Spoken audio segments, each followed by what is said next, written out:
You know that it's unavoidable for a trader to make losses some of the time, but do you know some ways to recover from them? Let's find out in this video.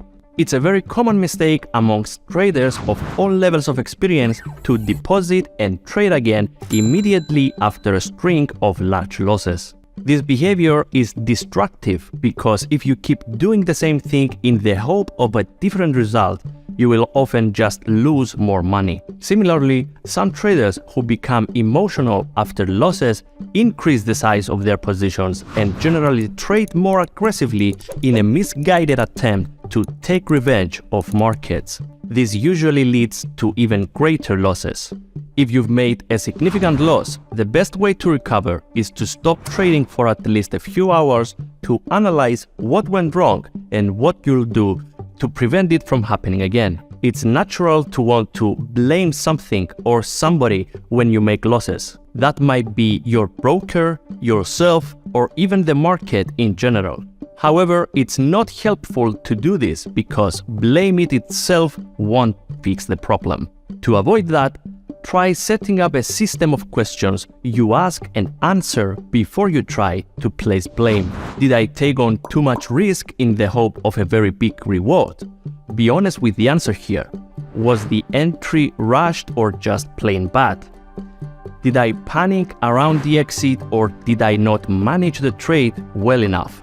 What should I have done instead and how could I do that next time? On very rare occasions, it might be that Exness is at fault. In that case, you can speak to us and we'll be happy to resolve the matter. Pretty much every trader makes silly mistakes sometimes. That's human nature. Instead of being angry at yourself in that situation, resolve to change and try to avoid doing the same in the future. Sometimes there is nothing you can really do to prevent significant losses except setting realistic stops.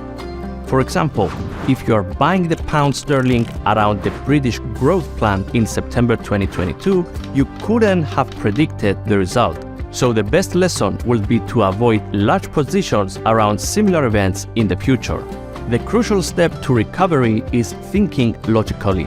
Apart from resuming immediately and revenge trading, another destructive mistake is to assume that your strategy is faulty based on a statistically insignificant number of trades. That type of thinking can lead to traders discarding good strategies which don't fit temporary conditions in markets. As with almost anything else in trading, think at least a little bit first before you act. What do you do after you suffer a loss and how does it help you recover? Write your thoughts in the comments.